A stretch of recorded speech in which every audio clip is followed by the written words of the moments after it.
essa própria defesa de doutorado, como eu falei na Assembleia de manhã, é resultado de uma vitória política da categoria, do nosso plano de carreira. Qualquer ganho e, inclusive, a possibilidade de conciliar o trabalho com o estudo foi fruto de greve, foi fruto da luta da categoria, e eu gostaria de deixar isso registrado antes de entrar no conteúdo propriamente dito. Dito isso, a gente tem aqui o nosso debate sobre o capitalismo dependente desigual combinado, e vamos tratar dentro da realidade brasileira, a formação e a questão social. Aqui o quadro da pintora Dolores Mendieta, né, da integração latino-americana, que a gente vai refletir o Brasil dentro do contexto latino-americano. Podemos passar a próxima tela? É tu que está com... Então, a gente vai discutir, dentro da tradição marxista, dentro do movimento marxista, vários autores, né? Aqui a tese trabalhou com muitos autores, a gente citou, eu tive que listar 10, que vão ser o núcleo racional da nossa apresentação, e principalmente esses dois personagens, né, que em seus momentos históricos, nas condições a ele impostas, cumpriram papéis importantes, não só na produção teórica, mas nos enfrentamentos, né. O Trotsky, junto com Lenin e outros, dirigiu uma revolução vitoriosa, né, a Revolução Russa 17, tiveram aí que enfrentar vários percalços, o Trotsky especialmente enfrentou percalços, né, até o fim de sua vida, né, uma tentativa de apagamento do seu legado, da sua história e da sua luta.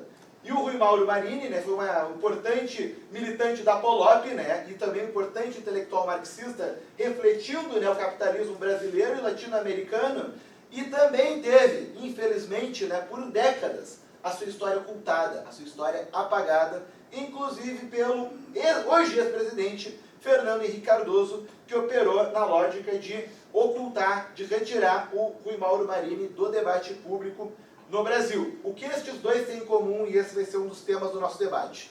Os dois preocuparam-se, tanto na atuação política quanto teórica, em construir processos revolucionários em países subdesenvolvidos, periféricos, atrasados, dependentes, a terminologia varia aí, conforme o momento histórico, de buscar a revolução socialista para esses povos que, além de serem oprimidos pelo capitalismo no sentido mais amplo, são também, né, sofrem os efeitos da divisão social, internacional, racial, sexual do trabalho, né? No caso aqui das países periféricos, e esse é o debate que a gente está propondo aqui, como esse diálogo entre essas duas tradições dentro do marxismo pode contribuir para a nossa luta política dentro do Brasil. Vou ver se eu consigo passar de tela. Conseguiu? Então, brevemente, tá? Na qualificação já foi. Oi? É para baixo ali? Do lado. É do lado. Não. Dessa rodinha aqui. Obrigado. Obrigado. Então, a gente tem aqui na metodologia, foi explicado na qualificação, detalhes ali, quadro metodológico. A gente está partindo do método materialista histórico dialético, né? Dentro do marxismo, né? A gente dialoga sobre totalidade, mediação, contradição, historicidade, e a gente parte desse princípio, né? O materialismo histórico dialético, ele trata a ciência diferente de outras vertentes teóricas, das ciências naturais, né? E na própria ciência humana, na ciência social, em que a relação com o sujeito e objeto, ela não é baseada numa neutralidade. A gente vive uma sociedade de classes com interesses antagônicos entre si. Então qualquer ação ou omissão numa sociedade de classes inevitavelmente há uma posição política, há um interesse político. Então aqui a gente toma uma posição em defesa da classe trabalhadora, contra os ataques à burguesia, contra as políticas neoliberais, contra o ajuste fiscal.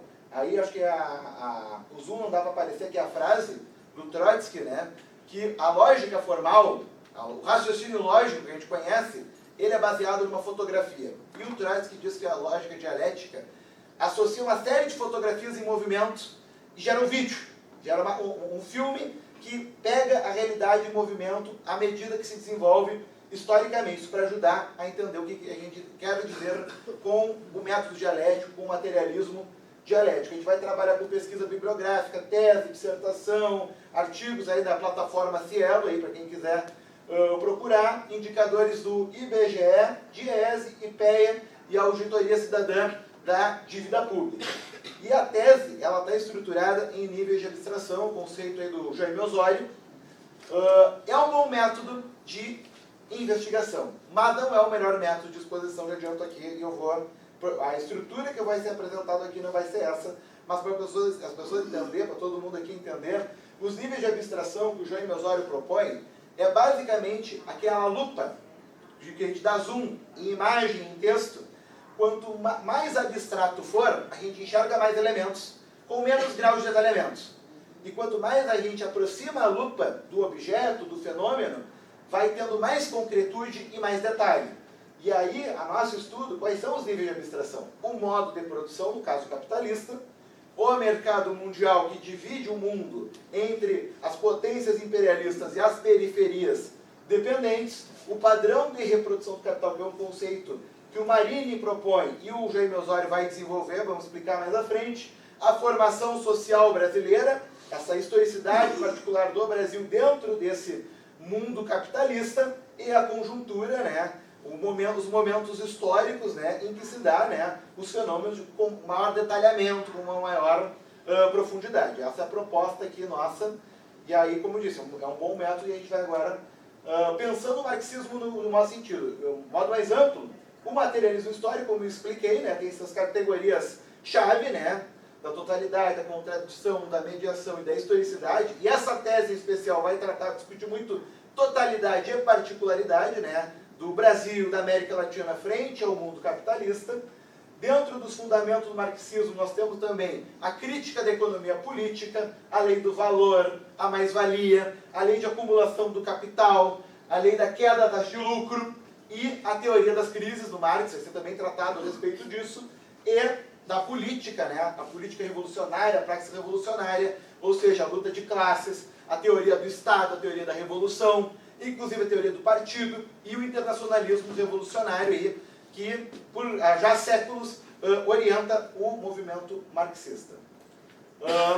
E aí, pensando no modo de produção capitalista, a gente vê a origem, aí está o capítulo 24 do Capital, que é bem importante, que trata da origem, a acumulação primitiva, ou o Marx prefere chamar de acumulação originária do capital, que não é uma coisa do passado, é algo que segue vigente até hoje.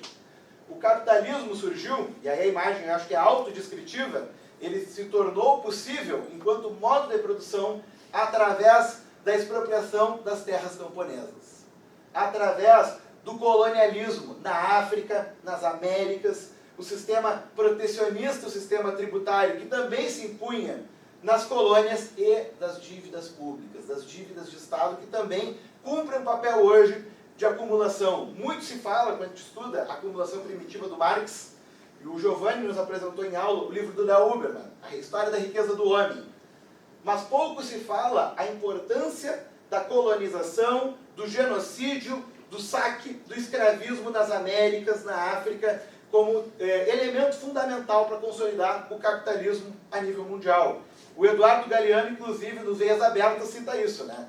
Que dava para fazer uma ponte com o ouro e a prata extraído aí através do trabalho escravo aqui nas Américas. Uma ponte daqui até a Europa, né? E também, importante, não coloquei na tese, mas é importante lembrar, esse processo de acumulação originária também repercutiu, aí a Silvia Federici escreve muito sobre isso, na caça às bruxas, na caça às mulheres, na caça aos saberes, né, seculares que as mulheres detinham, né, a respeito de medicina, de parto, de uma série de saberes que foram expropriados para se impor o capitalismo aí como um sistema, né. E aí nós temos a lei geral da acumulação do capital. Existe a extração da mais-valia dos trabalhadores, também apresentamos a qualificação, a lei do valor, e dentro da lei geral de acumulação o que acontece? A gente vive um sistema que socializa a produção da riqueza, mas ela concentra e centraliza o capital, ou seja, a renda e a riqueza desta produção social. E quanto essa produção social mais cresce e esse capital se acumula, há uma tendência desse capital cada vez acumular com mais força e cada vez haver menos pessoas trabalhando, porque o capital vai tender a automatizar a produção. A indústria coloca o maquinário, o insumo, a automação para dispor de menos força de trabalho. Isso para nós, serviço social, é um tema muito caro, porque o pauperismo, o desemprego, o exército industrial de reserva, que a gente observa hoje, desde lá do Marx até hoje, é produto dessa lógica capitalista. Então, o desemprego, a fome, a pobreza não é um infortúnio da realidade, mas é algo estrutural para o capitalismo funcionar.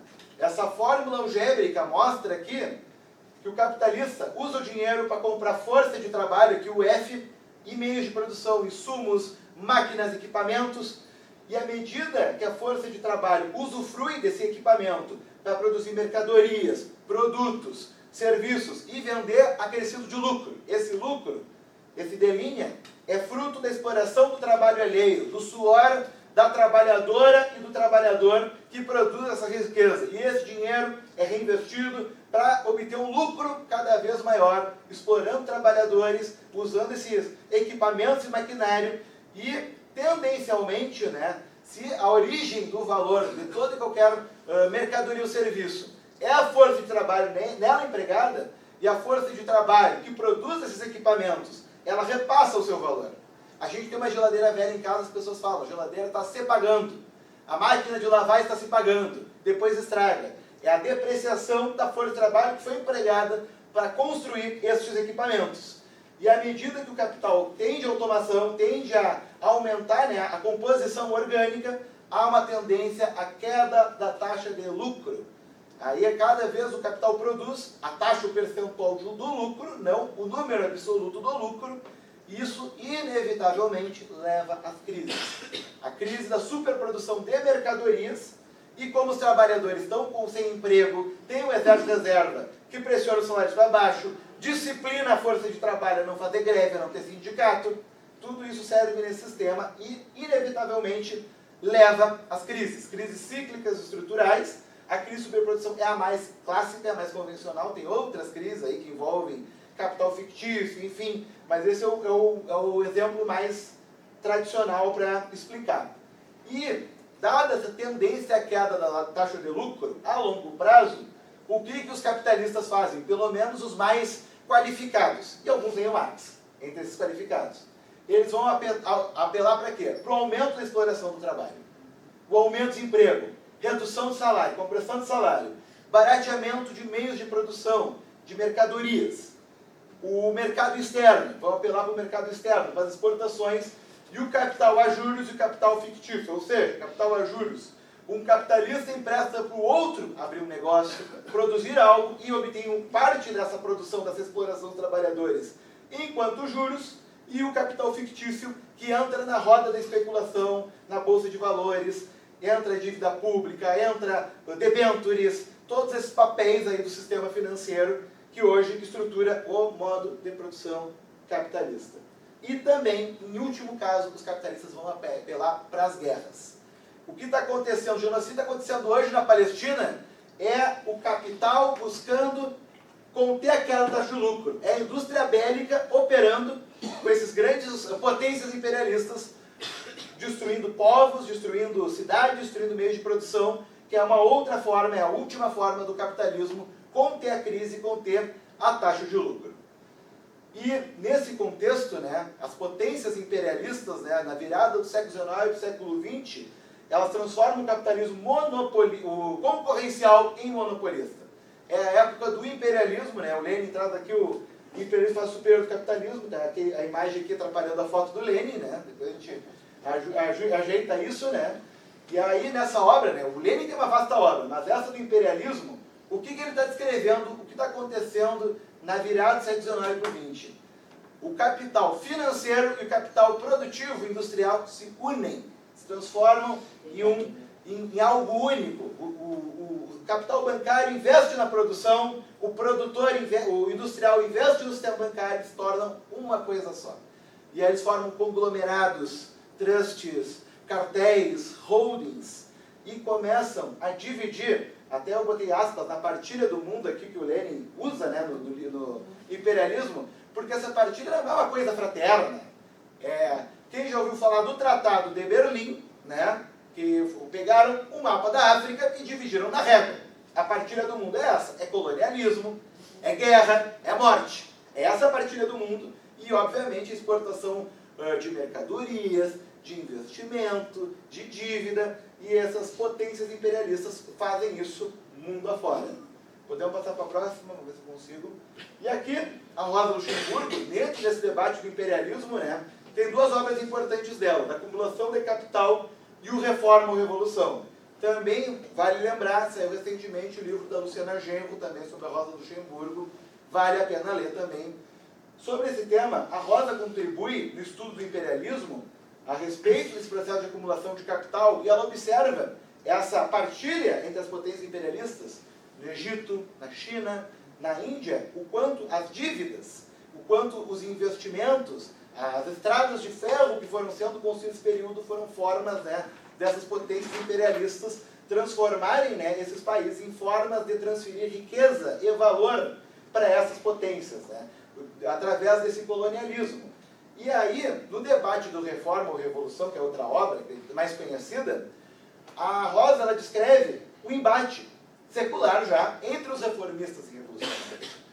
Os reformistas, historicamente, defendem melhorias para a classe trabalhadora, sem atingir o sistema capitalista. E os revolucionários admitem as reformas, mas têm como objetivo final a superação do sistema capitalista. E a Rosa aqui se posiciona nesse debate num contexto aí da social-democracia alemã, que infelizmente tomou uma posição muito grave, muito reacionária, de apoiar os créditos de guerra na Primeira Guerra Mundial, submetendo o povo alemão, os trabalhadores alemães, a uma guerra contra a Rússia e outras potências europeias, imperialistas, colocou povo contra povo, trabalhador contra trabalhador. Para quê? Para disputar a colônia, para disputar essa partilha do mundo. Então, qual é a base material do reformismo da social-democracia? Das concessões que a social-democracia alemã conquistava através do partido, dos sindicatos, dos movimentos sociais. Eles tinham conquistas, porém, os capitalistas, para não perder a taxa de lucro, eles aumentavam o colonialismo, o saque a outros povos, para fazer as concessões aos trabalhadores. Então, para os reformistas, para a social-democracia alemã, era estratégico que tivesse a guerra, que tivesse esses massacres, que tivesse o colonialismo, para eles conquistarem, né, essas benesses de salário, jornada de trabalho para os trabalhadores, mas sem atingir, né, os reais responsáveis, né, pelas faltas de direitos, pela exploração, tanto dos trabalhadores alemães quanto desses países colonizados aí por essas potências, né, não só alemãs, mas todas as potências que exerciam essa guerra. E a Rosa, ela coloca, além de denunciar o reformismo, ela encontrou a base material, a origem desse reformismo. A gente pode debater hoje no Brasil, do período Lula. A base material foi o crescimento das commodities, lá nos governos Lula 1 e 2. Valorizou soja, carne e se mantém o latifúndio, se mantém o poder do agronegócio no Brasil. Né? É importante procurar a base material desse reformismo, dessas políticas. Né? E seguindo aqui a roda, vamos tratar aqui do Trotsky, né? E dentro desse debate do mercado mundial e do imperialismo, o Trotsky aplica a totalidade enquanto categoria dialética para discutir o mercado mundial. Que o desenvolvimento capitalista, o desenvolvimento histórico, o desenvolvimento das produções produtivas, ele é desigual e combinado. Por que desigual e por que combinado? Porque diferentes países, povos, regiões e sociedades têm níveis diferentes de desenvolvimento econômico, social, cultural, tecnológico. Ele se torna combinado por meio da expansão capitalista e a construção de um mercado mundial. Quando os europeus chegam nas Américas e impõem a sua forma de organização social, a sua tecnologia, as suas armas, as suas formas de deslocamento, há uma coexistência entre, aí o Trotsky chama do arcaico e do moderno, os povos originários com esses povos europeus. E dentro desse processo, quando o desenvolvimento igual ou combinado, rompe com a lógica etapista, evolucionista da história, que cada paizinho vai passar pela pré-história, pelo escravismo, pelo feudalismo, pelo capitalismo, necessariamente na mesma ordem, ou até pelo socialismo. Né?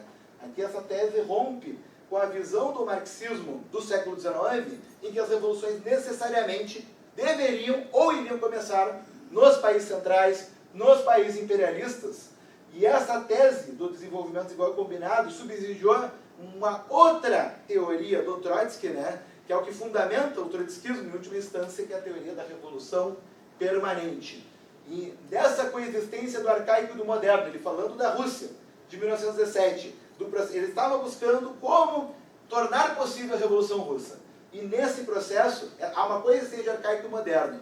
Nós tínhamos um czar, nós tínhamos elementos feudais, monárquicos coexistindo com uma indústria moderna, com um proletariado industrial, claro que financiada pelo capital francês na época, né, no Soviet de Petrogrado, que ele veio a presidir, né, e veio a tocar a revolução junto ao Lenin, né, eles identificam que existem as tarefas democráticas e as tarefas socialistas, elas se entrelaçam, se combinam. Aí o exemplo da tarefa democrática, nós falamos da Revolução Francesa.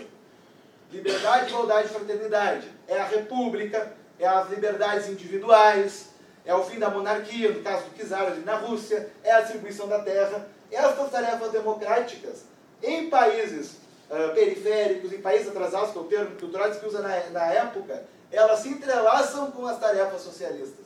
Só vai ter o que foi o slogan da Revolução Russa: a paz, o pão e a terra. Não basta derrubar o czar. Não bastou, inclusive.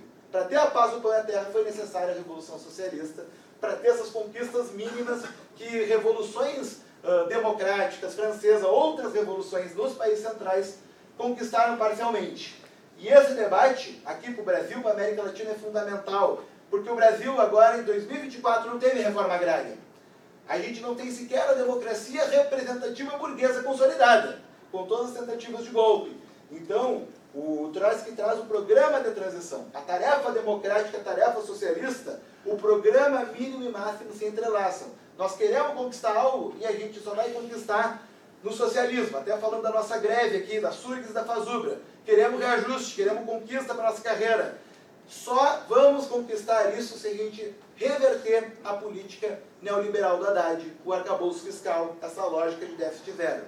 Essa é a lógica do programa de transição. E, em última consequência, a tese da Revolução Permanente ela aponta que, para consolidar o socialismo, depois desses processos revolucionários nacionais, a Revolução terá que, para que se concretize, para que se consolide o modo de produção socialista sobre o capitalismo, a Revolução deverá ser mundial. Ela começa nacional, avança para o terreno internacional, até que se consolide a nível mundial. Essa é a essência da Revolução Permanente proposta pelo Trotsky. E já, agora vamos dar um salto histórico aqui para os anos 60, agora já dá um certo salto histórico. A teoria marxista da dependência é uma vertente do marxismo que surge aqui na América Latina, no Brasil tem muito peso, né? E ela se baseia, né, na economia política do Marx e na teoria do imperialismo do Lenin, ou seja, os primeiros slides estão em comum entre o trotskismo e a teoria da dependência. E eles tentam buscar a particularidade, como esse processo do imperialismo que o Lenin e a Rosa discutem, como é que repercute aqui na periferia, no sul do mundo, aí, como aparece aqui na tela. E a teoria marxista da dependência, os autores brasileiros, além de terem feito, né, suas contribuições, eles fizeram uma luta política, né, o Rui Mauro, a Vânia, o Teotônio foram da Polop, foram perseguidos na ditadura brasileira e na chilena. Eles se exilaram no Chile. O Rui Mauro foi da direção do MIR, ele inclusive disputou linha para enfrentar o golpe do Pinochet, defendeu Organização Armada dos Trabalhadores para conter o golpe, proposta que o Allende obviamente não colocou adiante, não colocou em marcha, e enfim, sabemos o resultado disso, né? E a teoria marxista da dependência, né, teve, né, três elementos, né, uma analogia às três fontes do marxismo, que eles incorporaram criticamente.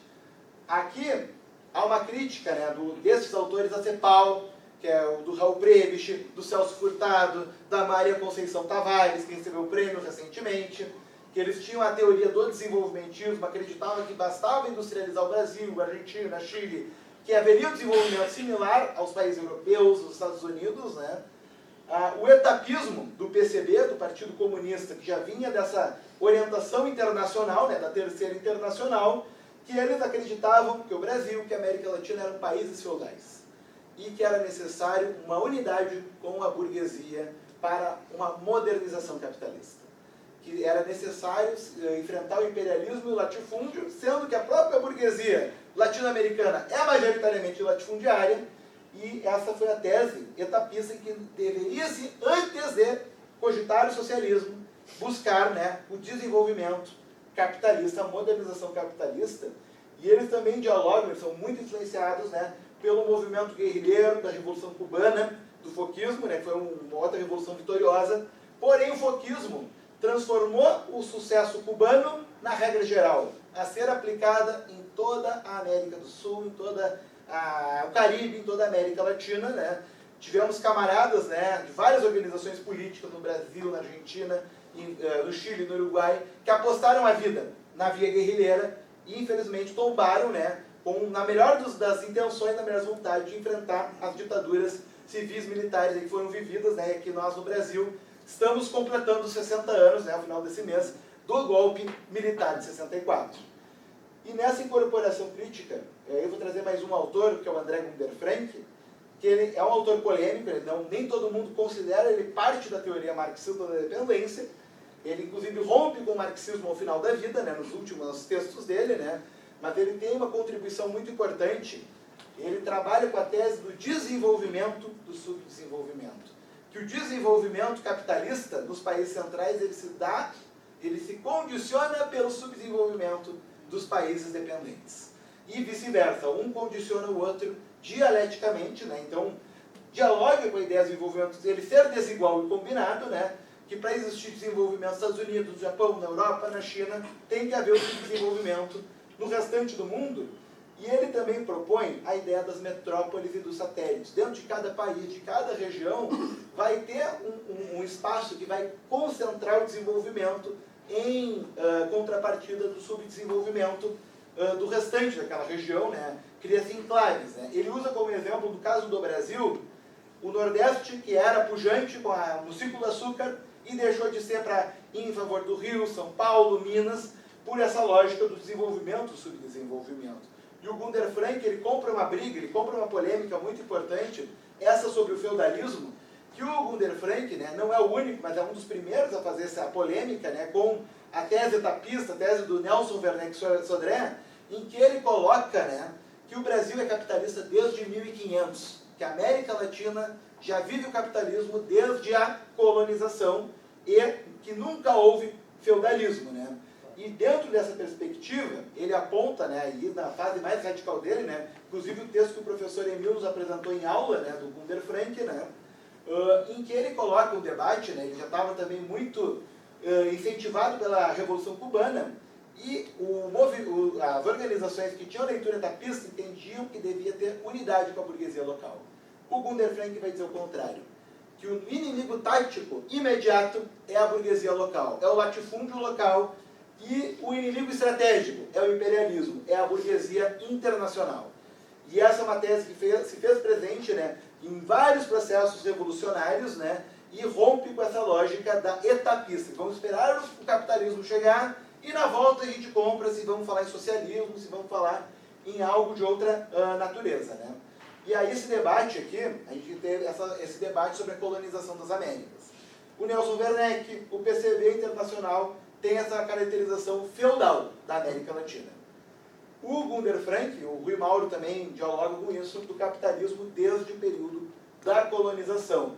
O Noel Moreno, o Mariátegui, o Luiz Vitale e outros, né? O Noel Moreno, na minha leitura, é a maior liderança trotskista na América Latina, eles partem de uma outra leitura, que os objetivos da colonização são capitalistas. Tanto aqui a francesa, portuguesa, espanhol, inglesa, holandesa, porém não havia as completas condições para implantar o capitalismo. Não havia um exército de reserva de trabalhadores assalariados. Pelo contrário, havia o escravismo. Havia a mão de obra, né, tanto de povos indígenas quanto de povos africanos, né, e estes entendem, né, esses autores entendem que não é capitalismo desde a colonização. Ela se torna capitalista ao longo do processo histórico, e esses autores entendem, né, na época, nos anos 50, nos anos 60, que sim, estes países, Brasil, Argentina, Bolívia, Paraguai, Chile, no século XX, mesmo que esse debate, já eram capitalistas, mas não são desde sua gênese, né? E essa amálgama de diferentes modos de produção, o arcaico e o moderno, e essa relação de diferentes modos de produção é dado um nome pelo Jacob Gorender e o Clóvis Moura, né, que é o escravismo colonial. Eles dão um nome de um modo de produção específico aqui para essa região, e é um termo, inclusive, que o movimento negro e autores contemporâneos têm maior consenso, têm maior afinidade com esse termo, né? E isso é importante para pensar a formação social do Brasil. E aqui chegamos no Rui Mauro Marini, né, que é o autor mais proeminente, né, do debate da teoria marxista da dependência. Ele vai ir além do que o Gunder Frank propõe. Além da questão de haver uma dialética entre o desenvolvimento e o subdesenvolvimento, um acaba acarretando o outro, ele vai encontrar a base material disso, que é a transferência de valor. Os países latino-americanos, de um modo geral, têm uma produção majoritariamente agroexportadora, produtos primários, alimentos, minerais, petróleo. E tem uma indústria que tem industrialização, ela é mais débil que os países centrais. Então, dentro do comércio exterior, com as potências imperialistas, há uma deterioração dos termos de troca. Esses países subdesenvolvidos, as burguesias, na relação de importação e exportação, perdem valor dentro desse comércio internacional, porque essas mercadorias têm um menor valor agregado, né? E as potências imperialistas têm uma produção industrial mais pujante, mais avançada, inclusive podem cobrar um preço mais caro. É só olhar aqui os celulares nossos, os computadores, que provavelmente a grande maioria foram produzidos em países de potências estrangeiras, né? E dentro dessa lógica, como a gente falou no início, das formas de conter a queda da taxa de lucro, o que as burguesias aqui vão fazer? Elas vão apelar para os seus mecanismos de conter a queda da taxa de lucro.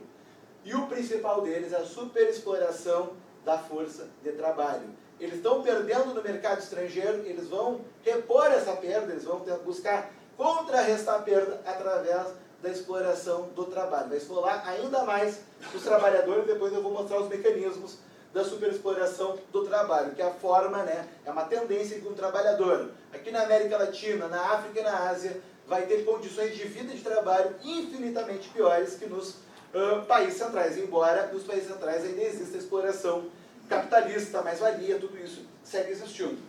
Isso leva a uma cisão do ciclo do capital.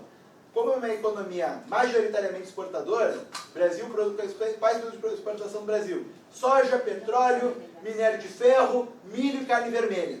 Isso tudo vai para fora.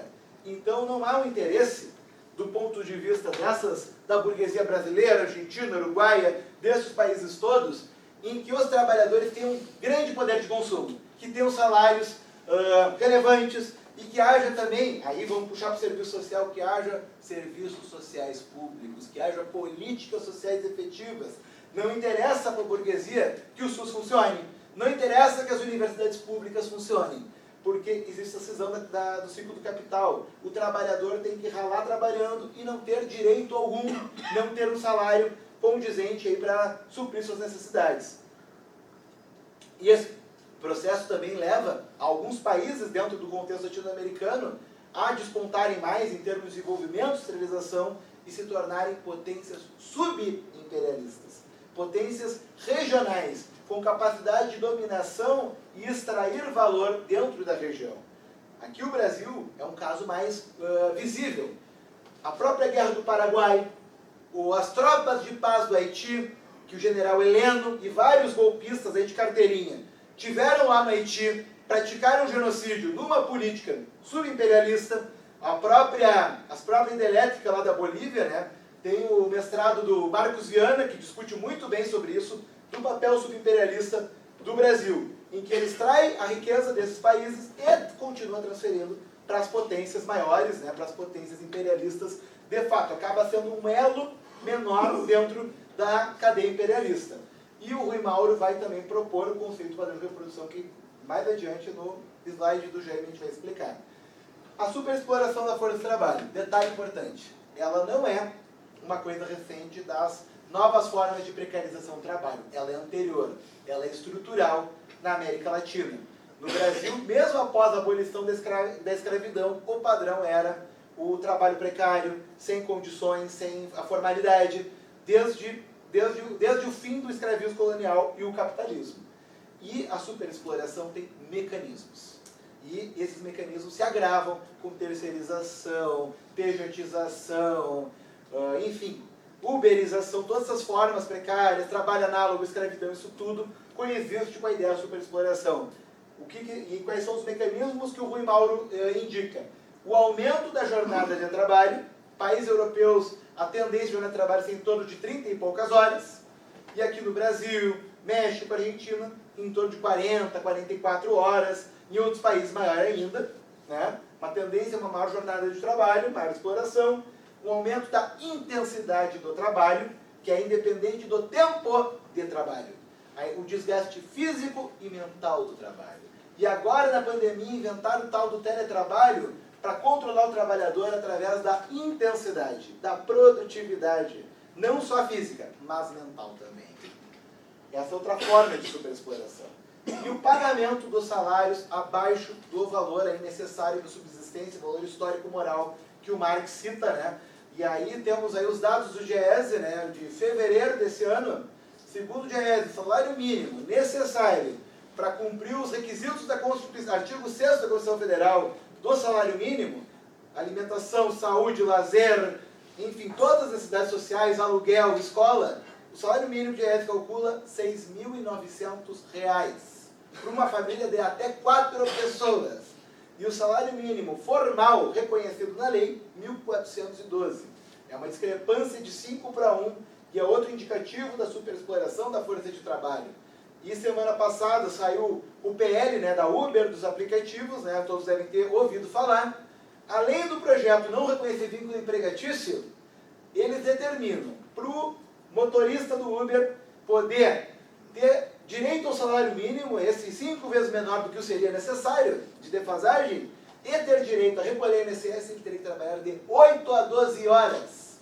Menos que isso, não vai ter sequer o salário mínimo garantido. Então, o risco, né, esse precedente abre um risco de o salário mínimo deixar de ser um piso, né, um precedente legal reconhecido neste projeto de lei. E também o Matias Lucci, ele indica uma quarta forma de exploração: o aumento do custo de vida sem aumentar a remuneração. Há 30 anos atrás, poucas pessoas detinham computador em casa. Há 20 anos, poucas pessoas detinham celular em casa. Só que as pessoas estão aumentando o custo de vida. Hoje, todo mundo tem celular. Por mais baixa renda que a pessoa tem, elas precisam de um celular. E aí, esse custo de vida aumenta, não há uma remuneração que dê conta, e aí o que se faz? Se apela para o capital fictício, se apela para o empréstimo, para o endividamento das famílias. As famílias sacrificam o poder de compra delas para ter acesso a esses bens que se tornam imprescindíveis, né, na vida contemporânea, né? E o Matias Lucci defende isso como a quarta forma de superexploração associada a essas outras. Bom, passei dos 30. Era nessa parte que eu queria chegar. A Vânia Banubirra, outra autora importante da teoria marxista da dependência, saiu um documentário dela muito importante, recomendo todos que assistam, né? Dirigido pela Carla Ferreira e pelo Matias. E ela propõe, né, dentro do contexto do capitalismo dependente, uma tipologia dos países, conforme esse desenvolvimento desigual das forças produtivas, da relação dentro da América Latina. Ela diz que há uma divisão, né, dessa Nuestra América entre os países que vão ser do tipo A, que são esses países de maior industrialização, que vão tender a ser subimperialistas: Brasil, Argentina, México, Uruguai, Chile, Colômbia. Outros países que vão tentar uma industrialização mais tardia, e essa industrialização vai ser subordinada já ao capital estrangeiro, né, diferente da outra, do tipo A, que é interna, essa industrialização, ela nasce interna, que é o Peru, Venezuela, Bolívia, Nicarágua. E os de tipo C, em que mantém até hoje, né, até o século XXI, uma economia centralmente agroexportadora, sem industrialização significativa. A Vânia faz essa divisão não por uma lógica da pista, mas numa lógica de caracterizar a particularidade de cada país dentro da nossa América Latina, né? E para poder, né, dentro das organizações, fazer o debate político, a caracterização das condições socioeconômicas de cada país. Já para encerrar, já estamos agilizando para encerrar. O Teotônio dos Santos, que é outro autor importante, ele é marxista da dependência, ele tem uma obra muito famosa aí, que foi traduzida em português, né, que é o Dilema Latino-Americano: Socialismo ou Fascismo. Resumindo, é uma obra que vai discutir, né, dentro da crise dos anos 70, que devido à debilidade da burguesia brasileira, argentina, chilena, uruguaia, é incapaz capacidade deles de conter a crise e de impor a sua dominação, eles vão apelar, o termo que o Teotônio propõe, que é o fascismo dependente. Não é a mesma coisa que o nazifascismo lá dos anos 20 e dos anos 30. É um fascismo dependente, que não tem o mesmo sangue nacionalista do fascismo europeu, não tem as suas tropas, as suas milícias, as SS, as freikorps da vida, mas eles vão apelar para o exército oficial, para aplicar a repressão, a tortura e impor um regime de dominação e conter movimentos socialistas, populares nestes países, né? E havia também a Revolução Cubana, né? Que também gerava essa pressão, né? Nesses países, né? E é uma divergência que ele tem com o Rui Mauro Marini. Ele diz que essas ditaduras de segurança nacional não eram fascistas. Ele dá outro debate, né? Sobre os estados de contra-insurgência, né? Inclusive até hoje, né? O papel que as Forças Armadas mantêm até hoje no Brasil. E essa frase do Teotônio, ela é assustadoramente atual. Eu queria recitar essa frase, que ela é assustadoramente atual. A única segurança do triunfo contra o fascismo dependente tem a ver com o movimento operário ser capaz de fazer a unidade intrínseca entre a tarefa democrática e anti-imperialista com as tarefas socialistas. A gente que é socialista vai ter que fazer a luta democrática até o fim para enfrentar o fascismo. E só vai ter democracia, a democracia só vai ter êxito se tiver uma luta, né, efetivamente socialista, né, sem sectarismo, vai ter que ter unidades com outros setores democráticos, setores vacilantes, mas sem compromissos paralisantes. Estava sendo chamado agora sábado uma manifestação aí pedindo a prisão do Bolsonaro, a defesa das instituições da República, mas infelizmente dentro do movimento existem pessoas que estão atribuindo ao Alexandre de Moraes uma responsabilidade que é da classe trabalhadora, que é do movimento socialista, que é barrar o fascismo, enfrentar esse sistema, e não vai ser as instituições da República que vão cumprir esse papel. E essa frase do Teotônio é um alerta para nós hoje, enfrentar esses novos fenômenos fascistas, esses fenômenos neoconservadores de extrema-direita. E aí, caminhando para o fim, tá, gente? Eu agradeço a paciência, né? Então, qual que é o debate entre o desenvolvimento desigual combinado e a TMD? Vários autores discutiram isso, não sou o primeiro. E tem 5 posições principais que eu gostaria de destacar. Uma delas eu vou criticar completamente, e todas as outras a gente vai dialogar para construir a síntese. O Guido Mantega, ex-ministro da Fazenda, ele publicou um livro lá da Economia Política Brasileira. Ele associa essas vertentes trotskistas da dependência, associando a teoria da evolução permanente, o desenvolvimento desigual combinado, o debate sobre a dependência e o desenvolvimento sobre o desenvolvimento do Gunder Frank e do Rui Mauro, como uma teoria da estagnação, uma teoria que o capitalismo necessariamente vai estagnar nesses países, cabendo a Revolução Socialista como a única saída, né, que é uma tese equivocada, né, no Revolução Permanente. O Trotsky faz uma fala datada, né, da crise de 29, do período pré-Segunda Guerra Mundial, né, e após a guerra o capitalismo se reorganiza, né, a nível mundial, e tanto o Rui Mauro quanto o Gunder Frank, quando falam do desenvolvimento e subdesenvolvimento, não quer dizer que o desenvolvimento na América Latina vai estagnar. Ele vai continuar se desenvolvendo de forma subordinada às potências imperialistas. Por isso critico aqui a tese do Guido Mantega, essa associação, e ele inclusive associa o Lenin às teses etapistas, né, a partir do lado de duas táticas, de outras obras do Lenin.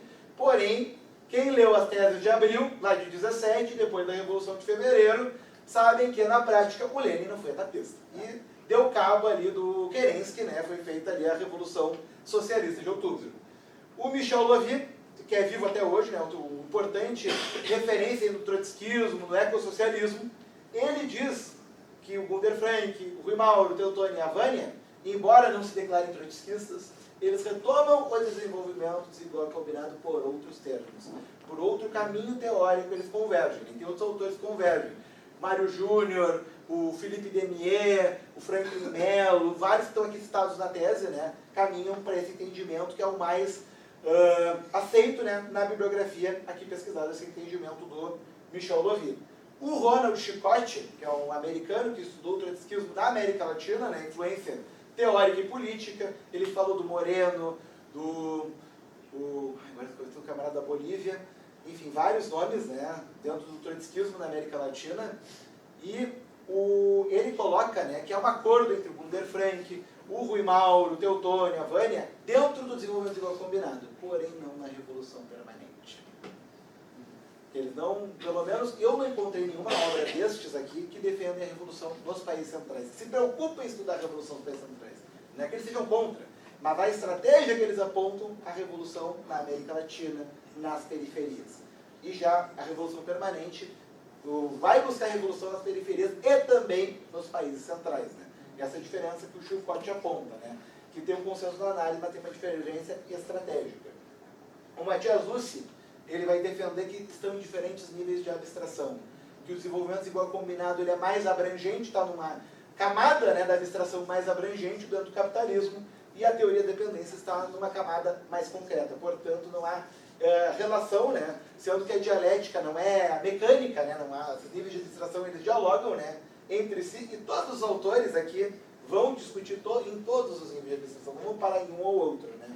E a Eveline Medeiros, que é a posição que eu tenho maior afinidade aqui na tese, né, e tem afinidade com essas anteriores, né, mas essa que eu entendo que teve a melhor síntese, né, ela defende o desenvolvimento desigual combinado como uma totalidade no capitalismo, e a teoria da dependência ela coloca uma particularidade. Dentro dessa particularidade, esses dois fenômenos, eles coexistem e geram determinantes próprios. Né. Essa visão da Eveline, que eu compactuo, né, com as contribuições desses outros autores.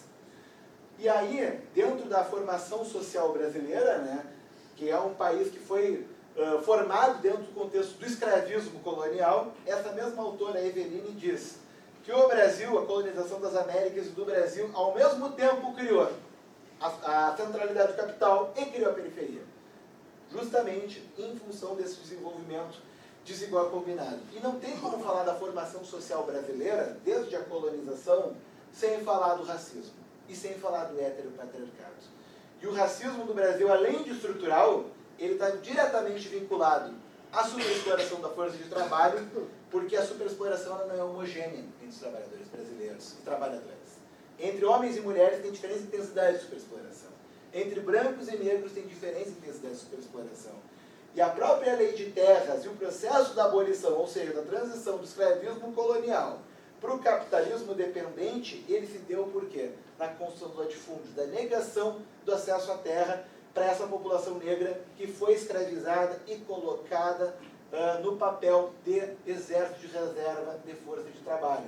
E aí, nesse processo, veio a imigração europeia, né, nesse final do século XIX, né, para ser o proletariado fabril, para trabalhar nas terras, e a população negra foi jogada numa massa marginalizada, num exército de reserva, e a massa marginalizada que a Lélia vai falar logo à frente sobre isso. E o heteropatriarcado, né, a dominação do homem sobre a mulher também é desigual combinado, né, e impõe, né, às trabalhadoras, né, também o trabalho doméstico, né, de modo ao quê? Reduzir o valor da força de trabalho. Tanto o patriarcado quanto o racismo têm o objetivo de nivelar para baixo, né, não apenas as mulheres da população negra, mas do conjunto da classe trabalhadora, perder, né, o seu valor de força de trabalho. E a transição burguesa dessa formação social, porque os etapistas buscavam uma revolução burguesa, buscavam a sua Revolução Francesa. Só que a Revolução Burguesa, e aí o Florestan vai falar sobre isso, ela foi gradual, lenta, gradual e segura. Todas as transições, a própria abolição da escravidão, a República, o golpe de 30 do Vargas, o golpe de 64 e a própria redemocratização foram formas de haver mudanças, né, ao longo da história brasileira, de modo a manter as burguesias no poder. Claro que teve luta popular esse tempo todo, teve quilombo, teve greve, teve movimento social em todo esse momento, mas a burguesia tenta impor um controle e uma modernização conservadora dentro do Brasil, e a Revolução burguesa ela se deu acompanhada de uma contra-revolução preventiva. O golpe de 64 é o mais visível disso, e o próprio bolsonarismo tentou impor uma contra-revolução preventiva, acabar com tudo que existe de luta social no Brasil, e infelizmente foi derrotado nessa tratativa. E aí, nesse debate aqui, toda essa periodização que o Florestan propõe, o Jaime Osório, que é um chileno que também foi exilado no México, né, foi um dos poucos autores vivos aí da teoria da dependência, que coexistiu com esses outros, e ele traz o debate dos padrões de reprodução, em que diferentes épocas históricas o capitalismo, a produção, a circulação se organiza em diferentes formas. Então, eu vou pegar o Brasil como exemplo aqui. Até a década de 30, o Brasil havia a predominância de um padrão agroexportador. E à medida que se industrializa, vai para um padrão industrial. E ele começa autônomo, esse padrão, começa interno. E aí nos anos 50, nos anos 60, ali no período do JK, um pouco antes do golpe, começa a ter uma integração com o capital estrangeiro que se aprofunda depois do golpe militar. O milagre econômico é a entrada desse capital estrangeiro.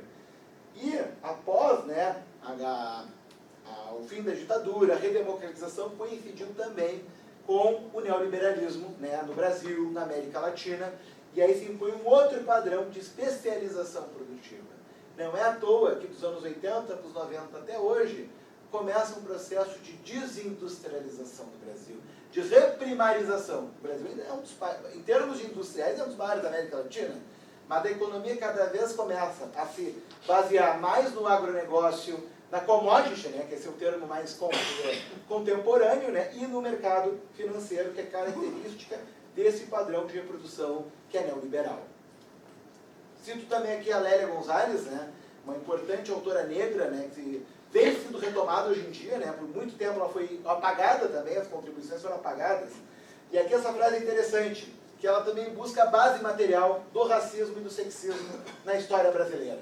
Que não é uma questão meramente moral, né, não é uma questão meramente de ordem social, mas tem uma base material, essa divisão social, sexual e racial do trabalho. Por quê? Porque existe um capitalismo desigual e dependente. E para conseguir acumular e explorar parcelas da classe trabalhadora com maior intensidade, existe essa divisão. E aí ela destaca as mulheres negras que sofrem uma tripla discriminação, uma tripla exploração na condição de serem trabalhadoras, serem negras e mulheres, né? Ela coloca essa divisão, não é só social, não é só internacional, mas também é racial e sexual do trabalho. E isso aqui que a Lélia coloca, é visível aqui, é um dado do Diese do ano passado, um infográfico, vale muito a pena ler. Renda média do homem branco, da mulher branca, do homem negro, da mulher negra, o desemprego, lá na época, que esses dados coletados de 22, e a informalidade. Aí observem, né, quase 50% de informais na população negra. Desnível salarial, o homem branco está em 3.700, e aí o homem negro 2.100, a mulher negra 1.700, a mulher branca 2.700. Sendo que a média geral é 2.600, aproximadamente 2 salários mínimos, né? O desemprego da época estava em 8,9%, informalidade em 39%, que é reflexo das reformas neoliberais, da reforma trabalhista, todas essas políticas, né? Então, já estamos encerrando. E aí o processo do neoliberalismo se impõe aqui na América Latina, né? Principalmente após o golpe militar do Pinochet. E aí, hoje na Argentina o Milei está cumprindo um papel muito parecido de associar o autoritarismo com as privatizações, com as reformas neoliberais, né? Então, o neoliberalismo ele não combina com a democracia.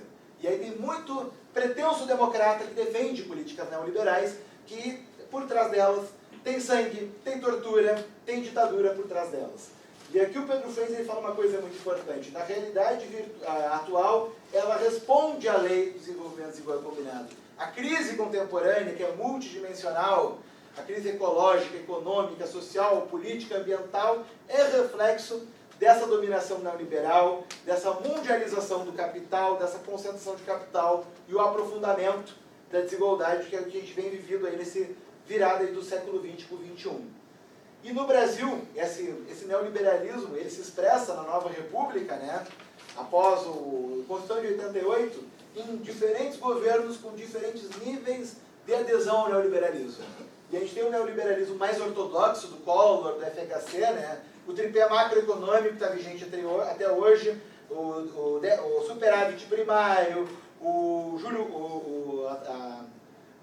câmbio flutuante, a meta de inflação, a desvinculação da receita da União, as privatizações, a lei de responsabilidade fiscal que foram medidas nesse período. E no período do Lei Dilma, do social-liberalismo, que teve várias medidas progressistas, aprováveis, né, que nós somos favoráveis, mas coexistiu com uma reforma da Previdência. Coexistiu com parceria público-privada, até hoje. E uma lei antiterrorista do período Dilma, que também é utilizada para reprimir a luta dos trabalhadores.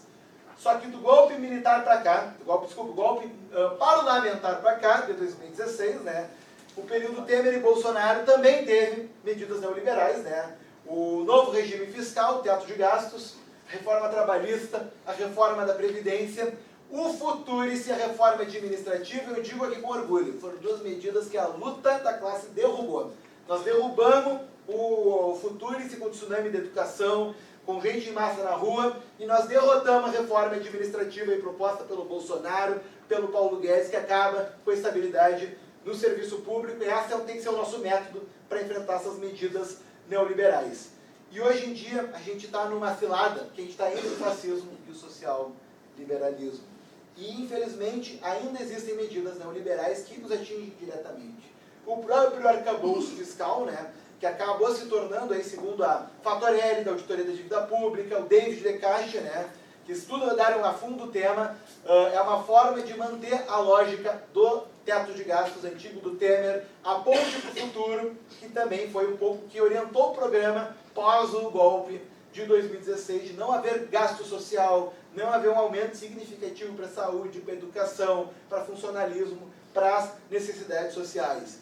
E o arcabouço fiscal está alinhado com a política do déficit zero, de não haver déficit, né, público primário, né, porque para a dívida pública, quem está vendo o gráfico, 43% do orçamento está indo para a dívida pública, né, enquanto em média vai 3% para a educação e 4% para a saúde. Né. Esse é um trabalho que a Fatorelli, o pessoal da auditoria, faz há décadas, né, que é muito importante denunciar essa política, né, de entregar o dinheiro da União para o sistema financeiro, para o sistema bancário, e a urgência e a necessidade da auditoria de dívida. E, junto a isso, além do déficit zero, as parcerias público-privado, também existe uma ameaça, né, que o David Caixa nos alerta, do fim dos pisos constitucionais, do piso da educação e do piso da saúde, que está sendo atualmente estudado pelo Ministério da Economia como uma forma, né, de tornar possível uma coisa que não deveria sequer ter sido proposta, que é o arcabouço fiscal, que limita a despesa a 70%, só que a saúde e a educação estão protegidas pela Constituição.